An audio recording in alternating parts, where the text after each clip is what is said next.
नमस्कार दोस्तों, आज बात करेंगे पात्रा चौल लैंड स्कैम पर, जिसे ईडी 1039.37 करोड़ रुपए का घोटाला बता रही है।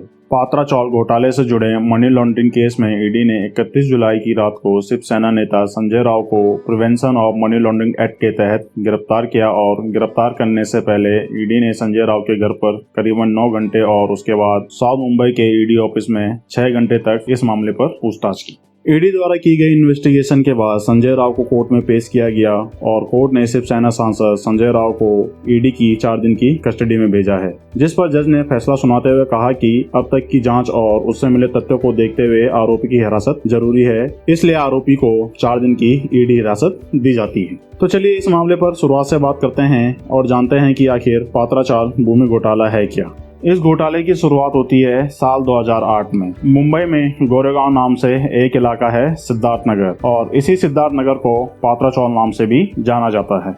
इस पात्रा चौल में 47 एकड़ में कुल 672 घर बने हुए हैं और इन घरों को रिडेवलप करने के लिए साल 2008 में Maharashtra housing and area development authority ने पात्रा चौल को रिडेवलप करने के लिए एक प्रोजेक्ट तैयार किया था और इसका कॉन्ट्रैक्ट गुरु आशीष कंस्ट्रक्शन प्राइवेट लिमिटेड को दिया जाता है, जिसमें इस प्रोजेक्ट के तहत पात्रा चौल के लोगों का पुनर्वास भी करना था। इस रिडेवलप प्रोजेक्ट के लिए एक एग्रीमेंट भी साइन किया गया, जिसमें 3 पार्टियां Guru Ashish construction private limited, Maharashtra housing and area development authority और पात्रा चौल में रहने वाले लोगों का ग्रुप इसमें शामिल हुआ।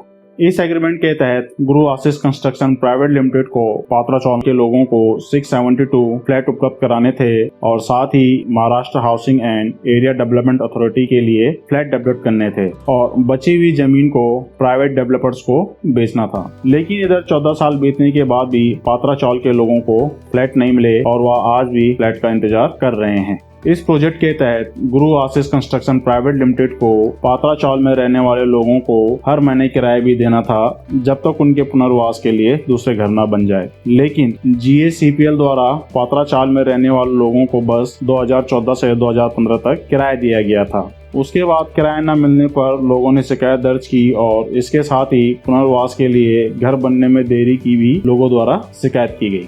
पात्रा चौल के लोगों की शिकायत के बाद Maharashtra housing and area development authority ने 12 जनवरी 2018 को गुरु आशीष कंस्ट्रक्शन लिमिटेड का कॉन्ट्रैक्ट रद्द करने का नोटिस जारी किया। इस नोटिस के जारी होने के बाद जिन 9 प्राइवेट डेवलपर्स ने GACPL से फ्लोर स्पेस इंडेक्स खरीदा था, वो इस नोटिस के खिलाफ मुंबई हाई कोर्ट चले गए और इसके बाद ये प्रोजेक्ट रुक गया। ये तो थी इस घोटाले की शुरुआत। अब आगे बात करते हैं कि इस घोटाले में ईडी का क्या कहना है।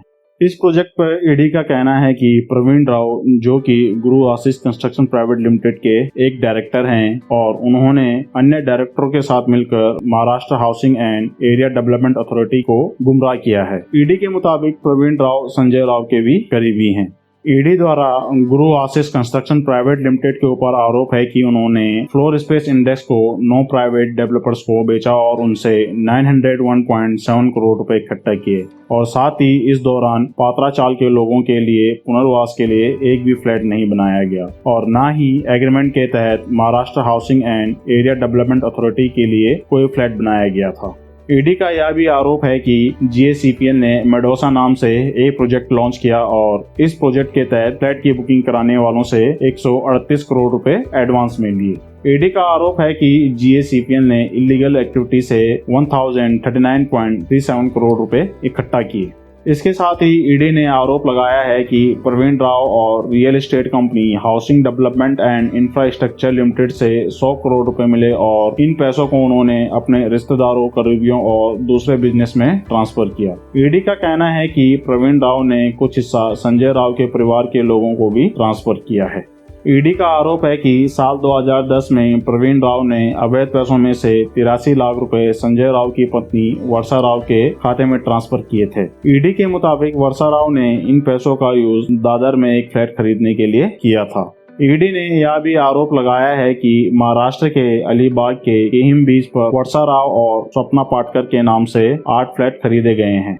ये तो थी ईडी की अब तक की इन्वेस्टिगेशन, जिस पर ईडी अभी भी इन्वेस्टिगेट कर रहा है और जब तक इस मामले पर पूरी इन्वेस्टिगेशन नहीं हो जाती है तब तक इस पर कोई भी राय बनाना सही नहीं होगा। तो चलिए अब आगे बात करते हैं कि आखिर इस पर आगे क्या स्टैंड लिया गया है। इस प्रोजेक्ट पर 2 साल पहले महाराष्ट्र सरकार ने राज्य के retired chief secretary Johnny Joseph की अगुवाई में एक कमेटी का गठन किया, जिस पर इस कमेटी को पात्रा चाल के लोगों के लिए पुनर्वास और रेंट के लिए सॉल्यूशन बताना था। इस कमेटी के प्रस्ताव और Maharashtra house and area development authority के फीडबैक के बाद जून 2021 में महाराष्ट्र कैबिनेट ने पात्रा चाल के रिडेवलपमेंट प्रोजेक्ट को फिर से मंजूरी दे दी है और इस संबंध में गवर्नमेंट द्वारा जुलाई 2021 को एक प्रपोजल भी जारी किया गया। इस साल फरवरी 2022 में राज्य के मुख्यमंत्री उद्धव ठाकरे के आदेश पर निर्माण कार्य फिर से शुरू किया गया और अब इस प्रोजेक्ट को पूरा करने की जिम्मेदारी Maharashtra housing and area development authority की है, जिस पर Maharashtra housing and area development authority को